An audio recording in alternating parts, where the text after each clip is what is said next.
This is Ben. He quit his 9-to-5 job and went all in on his app. It's currently at $8,000 a month, but there's a serious problem. 36% of his customers are leaving. He's spending hours doing manual outreach, and his website is, well, not converting. In this video, we are going to fix Ben's problems, show him exactly how to scale to $15,000 MRR, and save his app from plummeting to $0.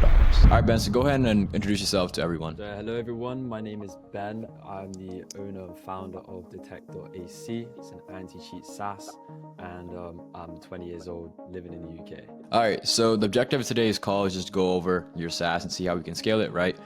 First things first, go ahead and pull up your website and let's just, give a quick overview to the audience of what exactly Detect is. All right, so here is my website. We are basically a forensic anti-cheat scanner.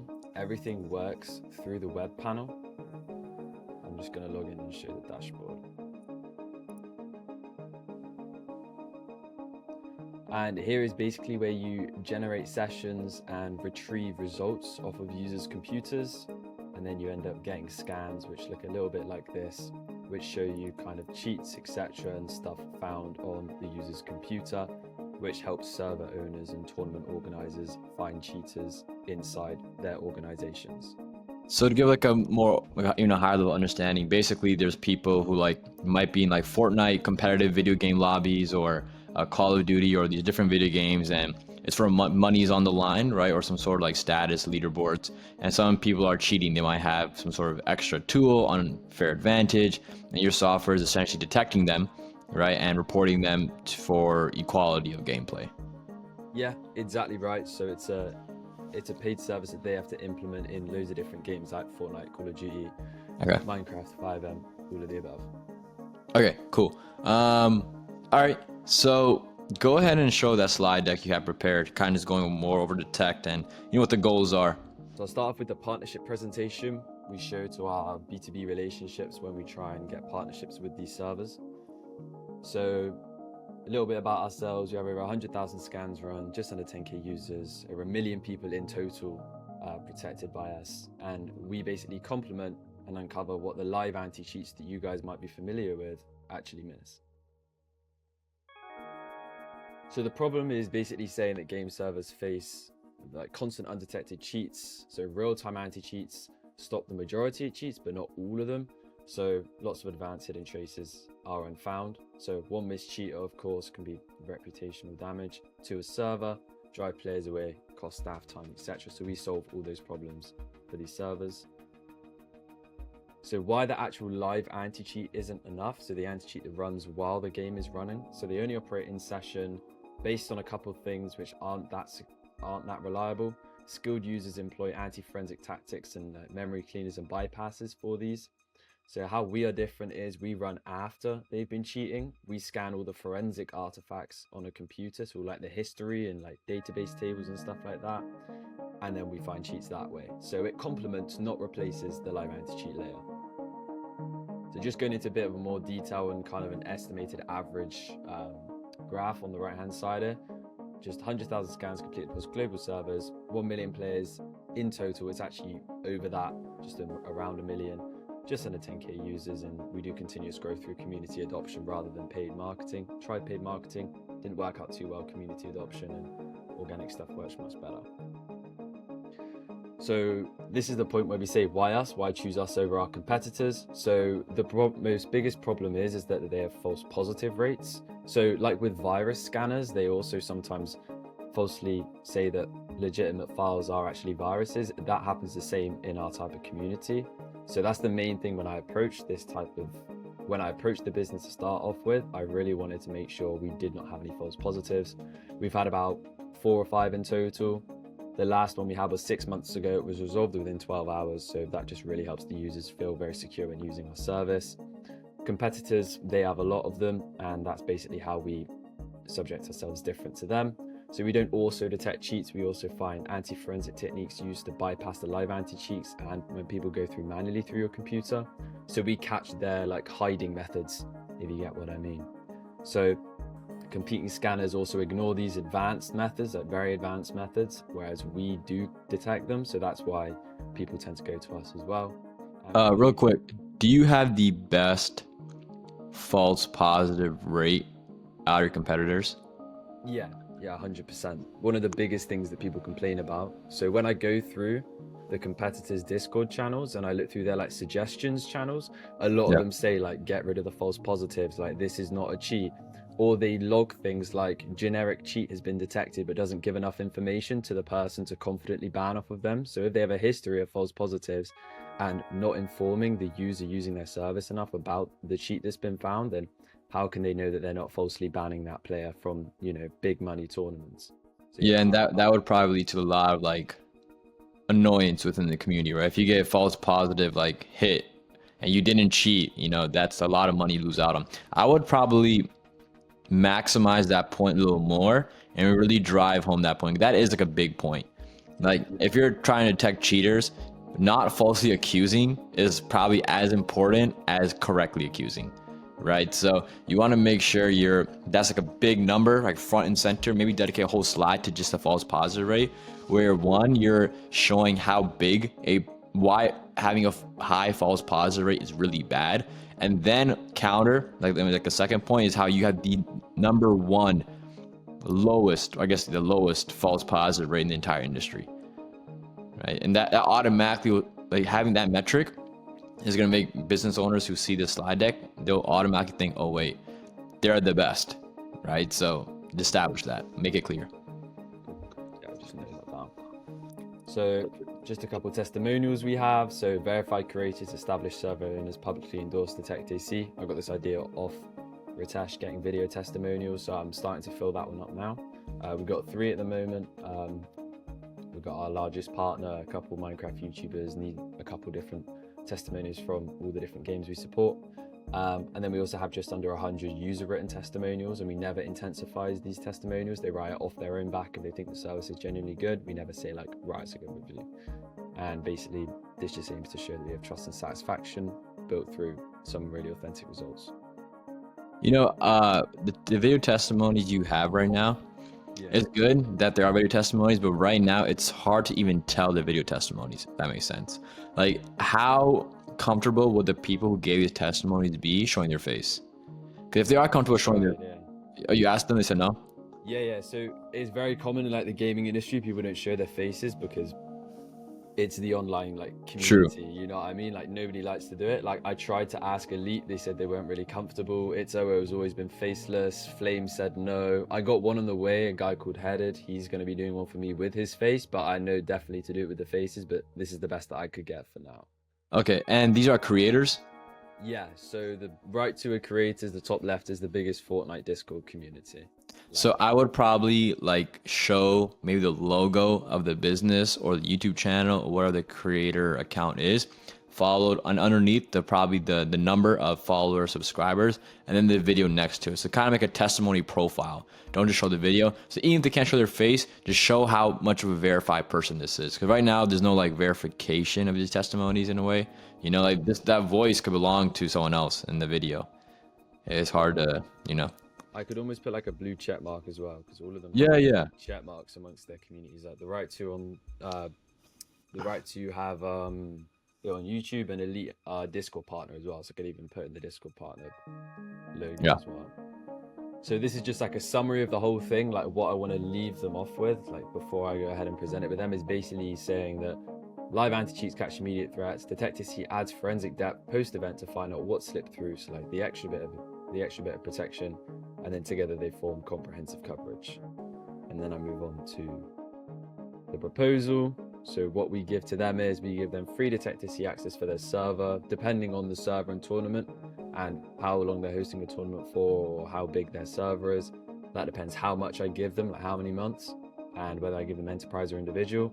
And then in return, we always want an announcement in the partnership. So we want an announcement in their Discord announcements channel, because that's where everybody looks. And that's been the best for us so far. We don't do like partnership channels or individual channels for us. We only do the announcements channels. And then, yeah, stronger credibility, less cheating, more player trust, just a little bit at the end.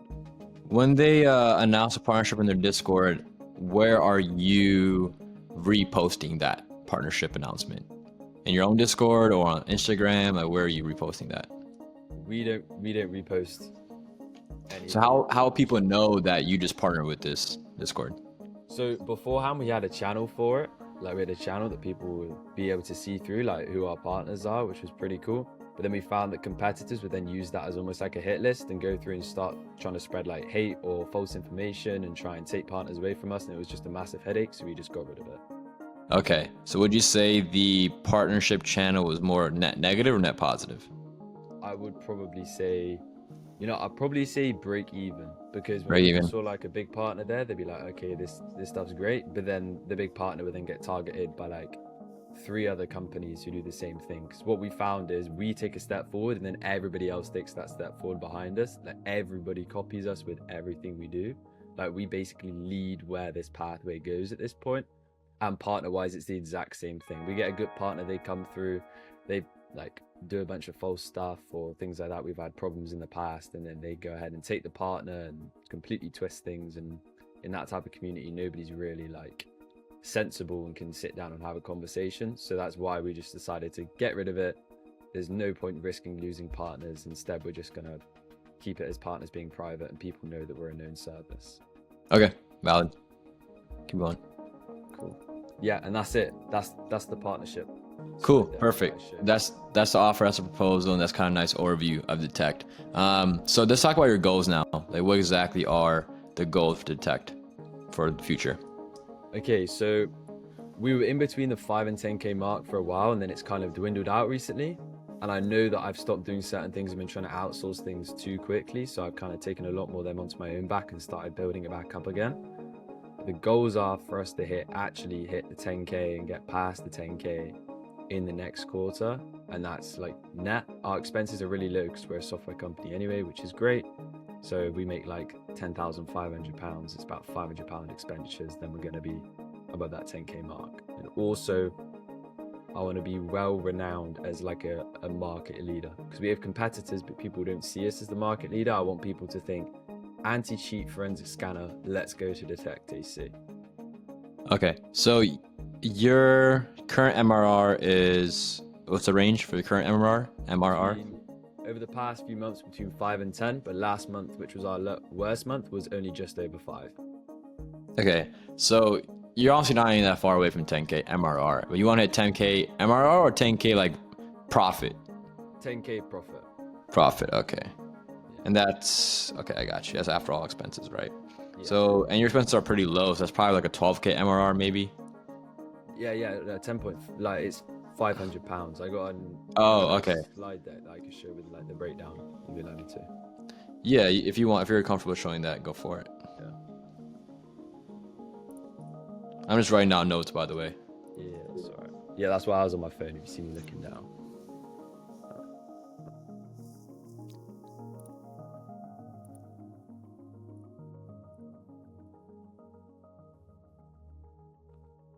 Do you want me to go through this one with like target market and all that good stuff? And it has like the MRR of... Yeah, you can take from the top. Oh wait, we were below 5K last time actually. It was also 5K pounds you're talking about, right? So. Yeah, sorry, yeah. All right, so just a quick overview. Cheats in online games use advanced methods that evade standard detection. Game studios and communities lack scalable tools to identify them quickly. That's where we come in. So our target market is, well, primary individuals, so gamers, server owners, tournament organizers. Also individuals like to learn how to catch cheaters, and individuals like to learn how to bypass cheaters. They're also part of our target audience. And then primary games, 5M, R6, Fortnite, Minecraft Rust, Call of Duty, Gary's Mod. So last month revenue, which was our worst month since we've launched, which was MRR of 4.6K, expenses 600, net profit just over 4K. And then we have 2 owners who split halfway, so we only got 2K each. And then mention about our churn. So our churn rate is extremely high, and that's what I'm mainly looking for help for today. So our churn rate is 35.9%, which is very, very bad. So I'm trying to get that down, and that's our Stripe dashboard. Our Q1 of 2026 MRR goal is 10K. I put it in USD, but pounds USD, same thing. So researching, creating better content for my YouTube channel. I got 4K subs. I do live streams. I get anywhere from like 30 peaking 50 viewers, like average around 30 viewers, where I do live PC checks of people in chat and I catch them cheating live in front of everybody, which is pretty good. I also create content as well based around it. Content does well, but recently I'm trying to go into more shorts-based stuff like role play shorts, which did really well. I put my first one out yesterday, so I'm going to focus on that for a bit. Increasing our Discord partnerships, currently outreaching 10 servers a day. I'm still doing that, and we land about 3 out of 10 on average, and they come in waves whenever they respond. So one day we might make like 6 partnerships, another day we might make none, but on average every 10 we outreach we get 3. Also improving the Discord server content, because that's where everybody in my target audience is on Discord. So I've added now a team of anti-cheat experts, our PC checkers, that people can now reach out to through a channel to get PC checks and stuff like that and communicate with them. We have a boot camp, which is basically where I teach people how to PC check. I did that to start off with and it was great. I kind of ran through everything and ran out of content to do. So I'm trying to make it more consistent and find more content to do. You can go to the next slide. Got that. Right, cool. Okay, the churn, yeah, expenses breakdown. So your expenses are pretty low. Yeah, the one thing I want to do is phasing out Zapier and doing the operation ourselves. So Zapier only delivers our licenses via email. So it's like license keys, but it's £73. And we can definitely do that ourselves. And I don't like that it's taking up that much money. So that's on the to-do list to get phased out and eventually host it all ourselves, which soon should be in progress. So we'll save an extra 70 quid every month, which is a little bit, but it goes a long way. Yeah, with your expenses being so low, like 70% is like what, 20%, 15% of your entire expenses? Yeah, exactly. It's a large amount of our expenses, but it's a low amount in general. And I want to scale down video editing costs as well. So I'm trying to move, like I like the long form content and people like it. Like I've got a couple videos that have been just under 100K or around like 60 to 80K like views and good retention on them.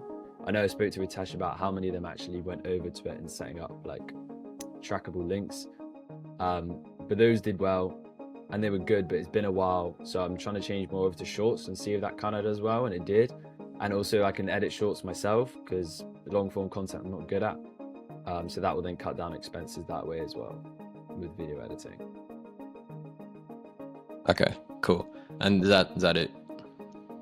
So, yeah. Cool, perfect. I appreciate that. I got your goals down. So the first thing, there's a couple of things, a couple of levers that I know you can pull as the founder that will help you 10x your business and just make the acquisition easier, which is one of your main problems, right? Is acquisition, getting more customers. But the second main problem you can say is your churn. For every 10K you're adding right now, you're losing 3K, essentially, with a churn like that. So the question is, how can you minimize the churn, right? Why, start things off, why do you think like that there's a churn? Like, do you have a cancellation form that you're capturing the reason the person is leaving the tool? Yeah, so there's one automatically with Stripe when people cancel it. So Mhm. a lot of it is just like failed payments and then they eventually just go ahead and then get cancelled because our target audience is so young. Younger people don't tend to have as much money, and then their cards just fail or they don't pay it or they don't have any money left in their account. Also, it's whether people, they only need to use it like once and then they use it once, they don't use it again, and then they cancel it like straight away after using it once. I know people were talking about like, oh, do like 1 week licenses or 1 day licenses, but then I wouldn't then end up having them buy the whole month, and then I just lose out on tons of money if I did like 1 day licenses and stuff like that. And then also if they buy it for the whole month, then they're more likely going to use it again and then be like a retaining customer if they enjoy it. The main reason is like failed payments, people not wanting to actually like use it more than once, they just need it once, or that they just decide to switch to a competitor for any odd reason, like the odd one. Okay, so the first thing I'd say is people are switching, well, they're not even switching competitors. You guys have some of the best rates and false positives. So I wouldn't say that's the main reason. I say the first part is the main reason, where they're only using it once per month. So they, like, what is the frequency of your customer having, to use this on like a server? Like, how many competitions are they running? Are the people you're targeting just people who run one-time competitions? You're not targeting customers who are running multi-competitions where they will need this tool again and again? Is that like, what do you think that is going wrong there? So the biggest revenue driven thing is people who check in servers. So that's like 24/7. So that's why when I outreach to partnership with people, I aim to go for the servers rather than the tournament organizers, because they tend to be the people who's PC checking like 24/7 multiple times throughout the month and will use the software. tournament organizers, I tend to do partnerships with them. So in like Rainbow Six Siege and COD, we've done more tournament organizer based stuff, and that's been okay. But then the majority of customers who come from there use it for one tournament, like as an individual, and then they just get rid of it. Okay, so then I think right away we know that the servers have much lesser churn and the tournaments are more churn, right? Yeah. What if they're paying, if you know these customers are only paying for like a 1-day license, you could analyze how many people came in for a 1-day license but ended up using the tool multiple times, you know? Sorry, there's not a 1-day license. It's only 1 Yeah. month and 1 year. Right, but I'm just saying, if there was like a 1-day license, you could hypothetically add a pricing card for a 1-day license. Just make it more than the month. Yeah. So right away, even if they're doing the 1-day, they're automatically paying you more, so you're getting, you know, a better ROI. And if they're a tournament, they're probably gonna use it once, right? Like, you've established that, like you realize that. So you can just have a very pricey 1-day license. Yeah. And they'll see the month and they'll be more likely to get the month. But they really need it just once, they will probably most likely still go for the 1-day license. So you can maximize your revenue there. That might help with churn because now the tournament owners no longer have to do the monthly subscription. They can just do 1-day licenses. And if they find themselves needing this more than once, then they can do the monthly plan. If they're not gonna need more than once, then they would churn anyways, right? These customers are gonna go anyways, so you matter of fact, just like have that because you can't force them to need it, you know? So that's one of the biggest things I would recommend, like just checking out. So as a founder, you have a certain number of levers that you can leverage that will 10x your business, right? And this is like the Pareto principle, where 80% of results come from 20% effort. What you can do to 10x your business, these are called like 10x tasks. Like if you like one of the examples of a 10x task, right, is personal brand and content marketing. So you are already into content marketing. You mentioned yourself that you have a YouTube channel. You've even been doing live streams. You said that have been working well, and you're catching cheaters live, which is a pretty cool thing to do. Now, you have to understand that like a personal brand is probably one of the best things you can do as any founder for any company. And I'm sure you've seen TikToks, Instagram reels of founders saying, hey, I'm running a SaaS that's doing 5K a month or 10K a month. And they just document the growth of their SaaS over time. This automatically creates a lot of inbound. I also have a YouTube channel, and you see my work already. Mark Lowe is another YouTuber who has a very prominent presence online. He's a multi-time SaaS founder. He has about 100K YouTube followers and 228,000 X followers. Your tool can definitely go viral on X, right? And YouTube. It's a very niche tool, and there's a lot of content you can make around it. A good example, and this is some of the numbers that Mark Lowe is doing. Like one of his newest SaaS that he launched like last week is already doing $8,000 a month, right? Off of just X posts. This creator, Yanni Man, he launched an app that essentially helps you not doom scroll, right? And it's called Brain Rot. It's grown to over 50,000 users. I believe it's at $20,000 a month. And he's just posting a reel every day documenting the growth of his app. Like, hey, I added this feature. Hey, this is a problem. This is what I'm trying to figure out. This is what my users have told me about my own service. This is a partnership, that I might be doing. And in your cases, if you are worried that a competitor might steal your partner, you can just not name the partner. You can name their following count.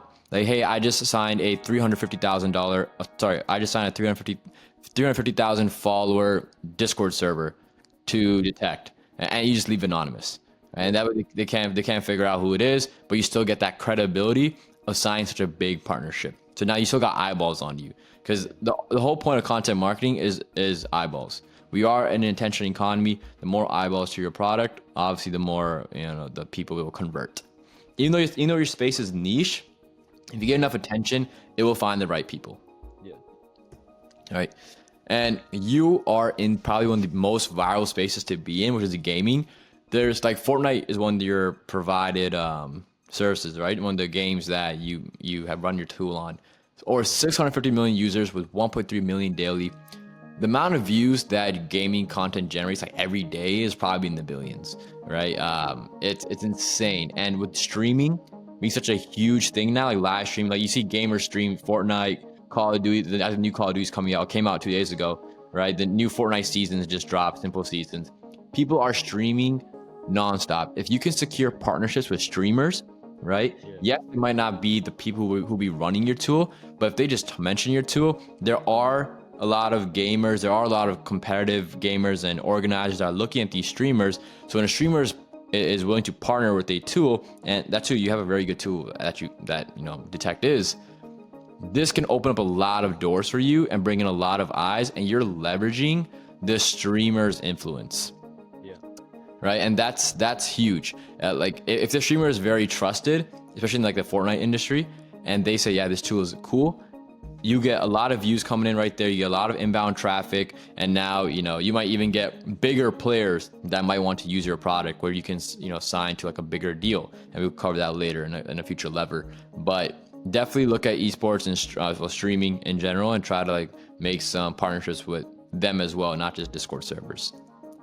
It's the future. It's a booming industry. So with gaming being such a booming industry, and always has been, now streaming just going up and up and up, you can do a lot. And I'm sure you're familiar with clipping, right? Yeah. If you're doing live streams, you're catching these people, cheating in this live stream, turning that into a clipping that content, posting it as short form can do numbers. Yeah. Especially if you make it funny or add memes to it, right? That can add a lot of numbers. And now you're going to establish yourself as like a personal, as your personal brand, as Ben is like the anti-cheat guy for gaming.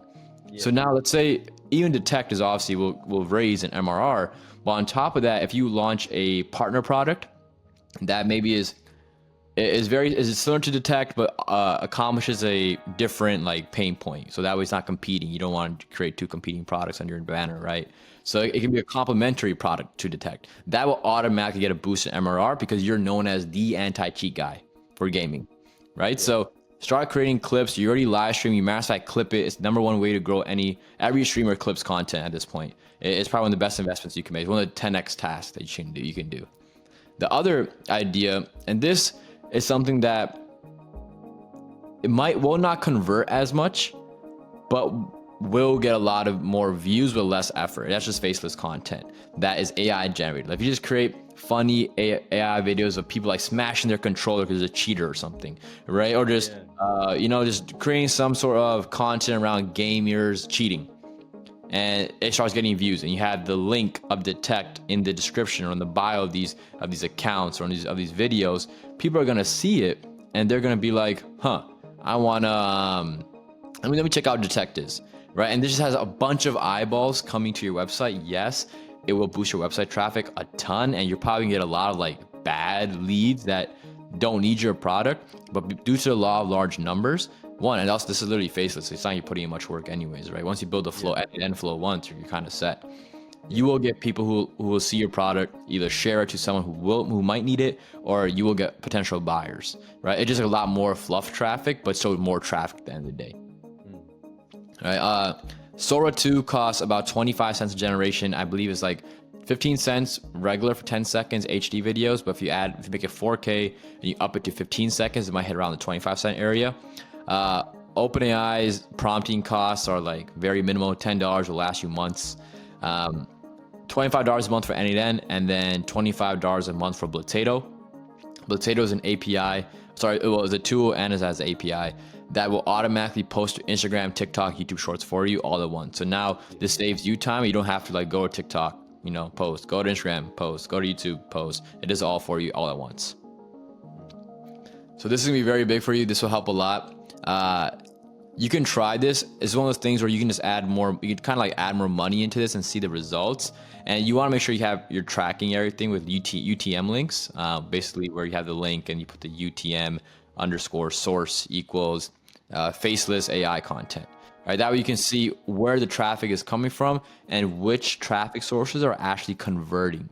Like where are people actually like seeing the content? Is it YouTube? Is it Instagram? Is it TikTok? And are they buying? And whichever is working for you, whether it be the clipping, whether it be the faceless content, or whether it be your founder-led content where you're speaking directly to the camera, you can see whatever's working and double down on that and add more money behind it. And if you have any, do you have any questions? No, that was brilliant. Okay, cool. So the next lever you can pull is working with enterprise directly. Now, on your website, I see that you have this enterprise card right here. Yeah. And I'm guessing this gives some sort of like enterprise specific products. So what is your goal with this exactly? And what is this compared to, what is the main goal of your enterprise license? So individual means you can just generate keys and get people to scan using your software, whereas enterprise, it's like a package deal, so it's suited for servers. So people buy enterprise, they have like one admin account, then they have 5 user accounts, and basically what happens is they're the admin, they can add whoever they want into their enterprise, anybody who signs up to detect, if they're like in their server like staff members, and then they all get access as well. So it's like a package deal made for servers at a cheaper price. How many enterprises actually come through with this? Would you say, is it a good amount? Is it not that many? I'd say it's like between 5 and 10 a month. Okay, so that's actually not bad. Obviously that's too bad at all. Because I was gonna say you could have no price listed, just have it contact us, and this would require some your time because you would be on the call with them. But this way, I want you to have like an opening for a bigger company to come to you and want to get in touch, because right now there's no way to get in touch with you. I guess they could go to the Discord, maybe just have like a contact us for like a special card. You don't want a regular contact us, because then you might get a bunch of people trying to contact you for these plans, which up to you. Do you want to allow that? Do you not want to allow that? Some people might need more clarity on how this works to actually want to get your product. But otherwise, just have a card with the contact us for, let's say a gaming company wants to work with you, then there's no way that deal can happen right now, because you don't have like a road for them to come through. Yeah. And this is we did have that, and it did, like when we first started, and it did make people come through, and then we launched it into like an automated thing. But I think I'm gonna add it back from what you said. Working with big enterprises, automation is not going to work, especially because these deals could be like multi 4 to 5 figures, right? Where especially anti-cheat, like the gaming industry is only booming, and as that rises, so will the amount of cheating. And if you're able to like be a solution for that, these companies will want to speak with you and want to tell you their qualms, and it might even have like a need that your software might not exactly accomplish, but might be something that you can build that is next to your software in terms of like pain point solving, what exactly it does. It might be very similar to your software. It can just be a new sister product, right? You always have that door open for yourself. And that's the second biggest lever you can pull, because working with like these big enterprises, bigger deals, new opportunities, again, sister products you can launch, new ideas, and just more money per like deal, right? And if you can, obviously like the number one would be if you work with like a big gaming company that hosts tournaments. Like, I don't know if Epic Games hosts gaming tournaments or Activision hosts these big gaming tournaments. There's MLG, for example, right? Major League Game. You get a company like that on board, that would be like a generational move, right? Like I've contacted like Blast. Can't remember what the other one's called, but I contacted 2, and they just never got back to me. So I thought the best way is to basically put it in front of them organically. That's why content marketing will help so much for you, because when you have that repertoire, these big companies, these bigger companies will definitely see it. It's going to come across their For You page, and again, just all behind the law of large numbers. The more you can add more feel to your content, you being out there, and the more eyeballs you bring to detect, the better it's going to be. Now, getting in front of them, you said you tried emailing already. It didn't work. Email is just a numbers game. Again, you got to send like tens of hundreds of emails. I will say with your credentials, and depending on your email copy, and you can say like you have the best rate when it comes to like lowest rate when it comes to false positives. You have helped all your numbers. You've helped this many, 1 million scans, right? You've helped this many users. You have these big partnerships, and these emails, you can say these partnerships, because Epic Games isn't going to try to steal your partners, right? They're only going to see your partners and they're like, oh shoot, this guy's legit. And then the chance of them responding is just that much higher. The second is paid ads. I know you see try paid ads already and it didn't work. That's why we can try a new approach where instead of just launching a cold ad where we don't know if it's going to work, if it's not going to work, when you create content, like organic content, whichever content is resonating, right, and is getting views, we could turn that into a paid ad and build around that. That way, the chance of that paid ad working is that much higher. Yeah, Okay. that's a good point, because the short I posted yesterday was like a promotion for the tech. It did really well, so maybe I should try paying that. Exactly. Yeah. Exactly. So now that's something you can actually run as an ad. And that's a very common workflow that a lot of people, a lot of founders and these big SaaSes do. They try organic campaigns, they hire influencers to run the organic campaigns. Let's say you hire a streamer to make some shorts, right? Whichever one's working, run that as a paid ad because it's proven to work. Especially if it's getting organic flow, matters of fact. Now, one thing I do want to do, we can work on, we've talked about getting more eyeballs to your product, which is great. But now when they actually get to your website, the number one thing is sometimes it might be hard for them to understand exactly how it works, right? So right away, this hero banner, I think needs improvement. You can add like a video of how it works right here. And then this tagline can be moved over here. Or like another example of a company that, I don't know if you've heard Cluely, but they're like the number one SaaS right now in terms of just like pure marketing. Right? That thing generating 120 million views a month. They're going crazy with marketing. Look at their website. You might not have no idea what it does, right? As number one AI assistant for meetings. Okay, that's cool. You can kind of understand what it does from just like that description. Detecting game hackers like never before. Good. I understand the purpose of the product is. But how does it work? They show how their product works right here. Yeah. You really don't. Now, it might be hard for you to show your product how it works in like a quick video, but you maybe like the core process you can try to like show as quick as possible. Yeah, I can do that, yeah. Yeah, so like, that will help a lot with just people understanding what your product is about. And what is detect? See, my biggest thing is I love looking at competitors and other SaaS founders are doing, and then seeing like side by side and saying, hey, whose site just stands out more, right? We can look at competitors, but I don't want to give them free marketing, right? So no need for that. But go look at your competitors, see what their sites are doing. If their site is better than you in any aspect, make yours better in that aspect. Like if they're what is the tech competitor portion of the site looks better, make yours look better. Yeah. Okay. Like you have your software is the number one in a lot of like metrics. So there's no reason it's not. Is your software doing the most actually in revenue, monthly revenue, you think, or is there competitors that are doing more than you? I think so.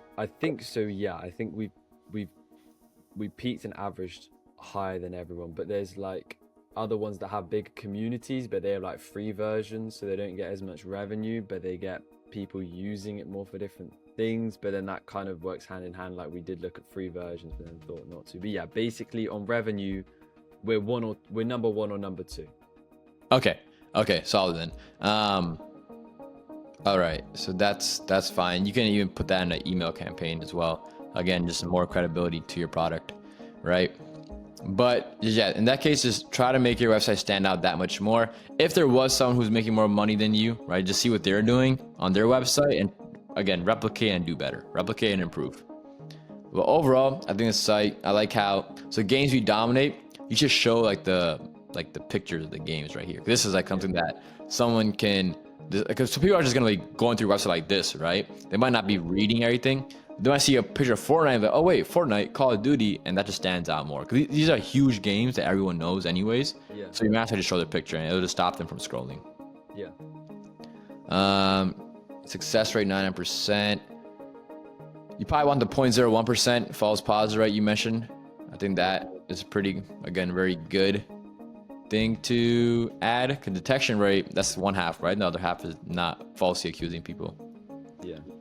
Okay. And yeah, with the payment card, have that contact us options for the bigger deals. And yeah, your testimonies. Your testimonies should ideally be above, at least some of them should be above your pricing card, and the rest can be under. And we talked about what you need to do with testimonies to make them stand out a little more. Because like at this point, the user will stop scrolling, right? Like without being shown that this works by other people. But if they had scrolled just a little more, they would have seen testimonies. But a lot of people, the moment they see pricing, if they're not motivated to buy at this point, they're clicking off, they're leaving. people have horrible attention spans, as you know, right? The current generation is cooked when it comes to that. Yeah. So you got to make sure by the time they get to that pricing card, they trust you. They trust your tool. Yeah. Cool. So that's gonna help a lot. And yeah, that it's all about like you can get a lot of eyeballs to your product. If your product has like holes in it, it's just gonna be like, a lot of churn, for example, and just a lot of like missed revenue. Okay, yeah. And now the third biggest lever is automation. I know we talked a little bit before in the messages, and you mentioned that you now have like a chat bot for Detect, where you were handling customer support before it was like a real person. Yeah, so I ended up changing that into like a paid forensic chatbot. I basically like trained up an AI to like be a forensic expert and add it as like an extra charge of like $9.99, and then people can also like request cheat loaders through it to help with detections or like detection methods and stuff like that, and like basically like a paid support slash forensic slash like executable provider type thing, and it's been going pretty well. Like a lot of people have been interested in it. Are people buying? Yeah, people are buying as well. Okay, so this is a chatbot that is getting them premium support that they're paying extra for. But wouldn't you think that some people would expect support if they're already buying your tool? What about them? Yeah, so they get it through the Discord anyway, through our normal channel. Because I was kind of thinking as I was making it, I was like, I'm trying to fix something that isn't already broken. Like the staff that we have at the moment are fine dealing with support. So I changed it into like instead of coming to me or coming to another PC checker, because a lot of people communicate in the community of people who do like this anti-cheat stuff. Instead, they can just go to the AI chatbot, like drop it a link to a detect scan, or ask it a question about forensics, or ask it for like a cheat executable, so then they can help detect it better in their own projects and stuff. Then that's when people come to our chatbot instead of like another person, if you get what I mean. Okay, nah, I got that. Okay, that's cool. Could you, what are some other like the most annoying manual tasks that are still being done within the business that you think, okay, outreach?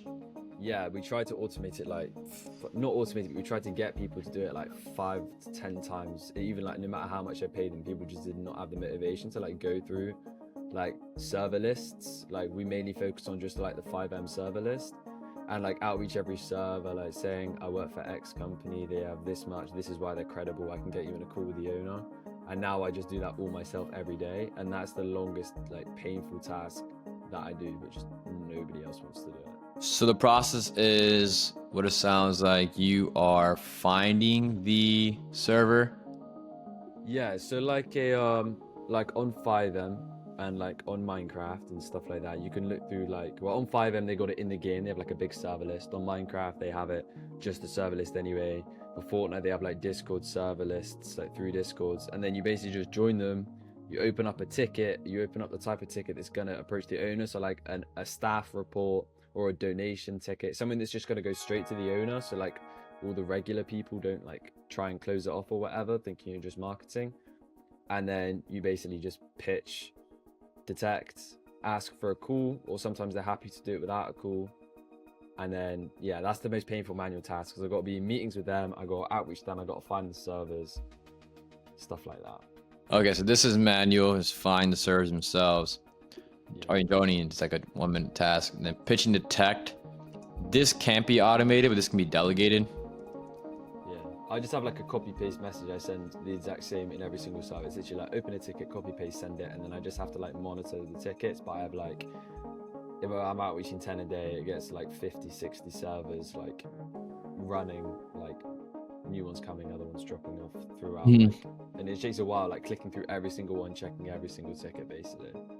Yeah, I can imagine. Yeah, you can do it with like self bots and stuff, but that's against Discord TOS, and I'm not trying to get any like anything like that against my team. You know what I mean? You know, it's like, what is it? It takes like 20 years to build a reputation of 5 minutes to mess it up, something like that. Yeah, so I just stay away from all that stuff. Like I'd rather click through 60 servers and do a self bot that like notifies me. Yeah, you shouldn't. And there's probably like you could easily make a web automation that can just like go to Discord online and do these mass messaging. But if it's against TOS, you definitely don't want to do that, especially since like Discord's a big part of your community, right? And your brand, that's what the entire community is. So that's just too risky. why haven't you delegated this? I know you say something you tried to hire some people, they've lost motivation, but if they're getting paid to do this, then they should be doing this. So that might just be bad hires. I don't know if that's Yeah. like, yeah, that's just a hire thing. Like you can easily get a VA from like the Philippines to do this, and you can they probably charge like $5 to $6 an hour. Yeah. So that's something that you should definitely, I recommend, is getting like a VA for this.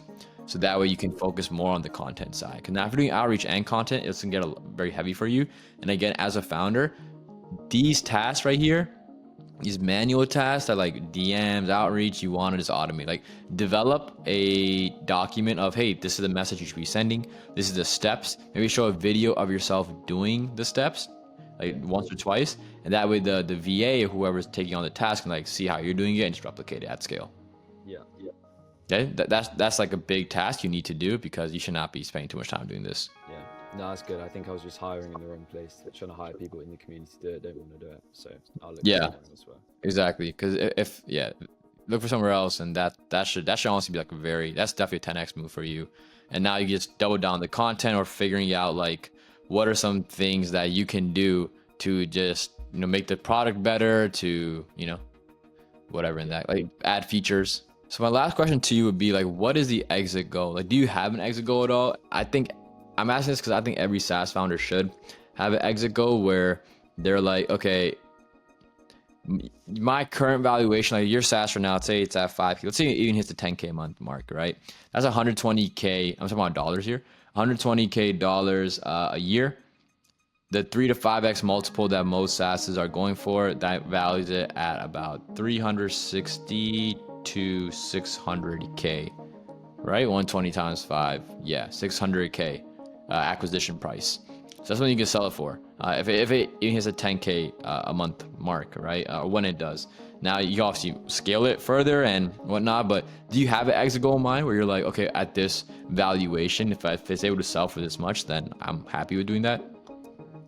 Yeah, I think that like this type of thing, I don't know if I'm just deluded because I'm the owner, but I think that like this type of anti-cheat solution can scale as big as live anti-cheats because it's like a complementary product to it. So I think I could like hold this business up to like the 6 digits a month. Like that's when I think I'd truly be happy and then be ready to sell it. And then if I'm doing all the right things and I know it's the right things and I see like a flat line because of like it actually hitting the market cap for what it's worth, then I'll look to sell it. But at the moment I want to hold it till like 6 digits because I'm lucky enough to enjoy it.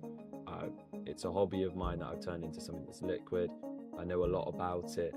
I have a lot of channels based around it that drive people to it, and it just seems like a no-brainer to stick with this basically as long as I can, and then go ahead and sell it, or at least get someone else in to do something, and then I'll just take a small portion of the company and let them run it for me. No, I totally agree with that, especially just from the fact that it's a very niche product, and there's a whole term of riches around the niches, where again, if just by implementing the content marketing and like hiring a VA to delegate the outreach, these small tasks are like 10x tasks should, like the 10K goal is an easy goal, I believe, right? Like you're for sure gonna hit that 10K a month mark with these steps. Now it's about like you hit 30K a month mark with these steps. As to get a six-figure, to get past $100,000 a month, which you can definitely do, you're going to just have to do everything that you've seen here at scale, right? But first you want to get the systems in place, which we've talked about. And once with just those systems in place, you will probably cross the 10K, 15K. It really gets to like when you're scaling the systems themselves, that's when you can actually look at the 6-figure a month mark, right? Which again is very doable because your software has the leading like numbers in terms of rates, success. It's one of the highest MRR for what it's doing, right? So you are the leader, and you just said everyone's following your tool. So if your tool does this, every other software founder is doing the same thing, the same anti-cheat space as you. So you are like the leader in this space, right? So if you're the leader, you can definitely hit the highest MRR out of everyone else. It's just about implementing what you've seen here, and yeah, just going for it and doing it, and just making tweaks, double down on what works, whichever content approaches work. Whatever doesn't work, just stop it, right? Whatever you can find that can be automates it. If it's too manual and it can't be automated, then delegate it. Okay, so that way your primary task should just be content and figuring out which features maybe you can add to detect to make it better. And then third would be to any huge enterprise deals, like you gotta be on those calls, Yeah, 100%. right? So yeah, but that would be it.